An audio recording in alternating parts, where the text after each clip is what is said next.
বাবা তো বাবাই হন, গরিব কিংবা ধনী বটবৃক্ষের মতো আগলে রেখে উঠতে থাকেন যিনি।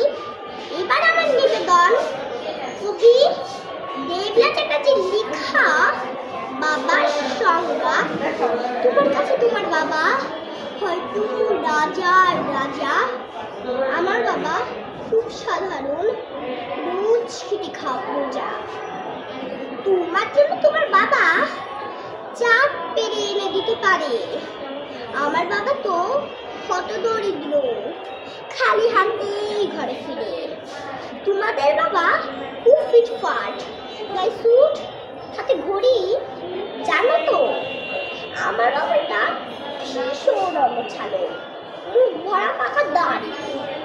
তোমাদের হাতে নুন পড়া ডালো, বাবা খাই চেটে বাটি। আমি তো দারুণ রান্না করি, তবু বাবা বলেন মোটামুটি।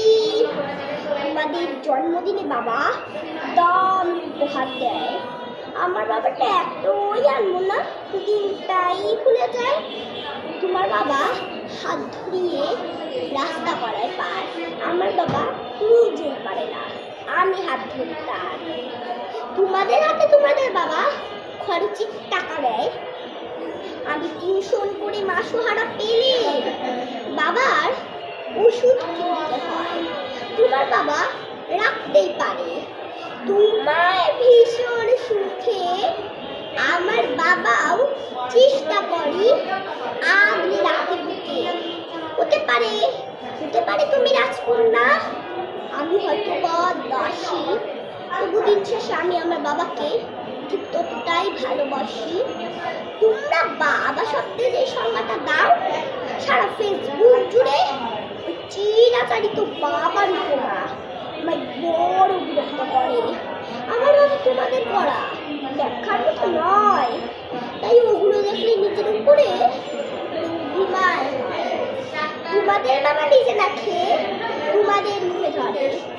এদিকে আমার জন্য তুলে রাখা লিচু বাবা খেয়ে নেয় চুরি করে, বুঝে নাও কথা বড্ড সরল জানো। তাই তো এমন জটিল সমাজে ভীষণ বেইমান আনো। শাসন যদিও করে না তেমন, তবে হ্যাঁ খুদ ধরে। অথচ বন্ধু মহলে আমার পিছনে আমারই তারিফ করে। আমি নিজেও নাকি বকাঝকা করি, ভুল করলে অবসাদ, আবার কোনো দিকে আঙুল তুললে ভাঙতে পারে সে হাত।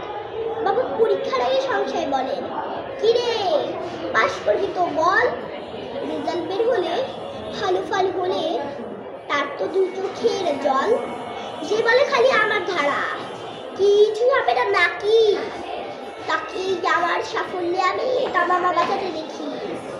সবচেয়ে বেশি অশান্তি করি যে লোকটির সাথে আমার বিয়ে পাকা কথা হলে সেই হাউ করে কাঁদে, অথচ যখন জিজ্ঞেস করি পারতে থাকতে ছেড়ে, উত্তরে বলেন বিদায় হতো আমি বাঁচবো হাত পা ছেড়ে।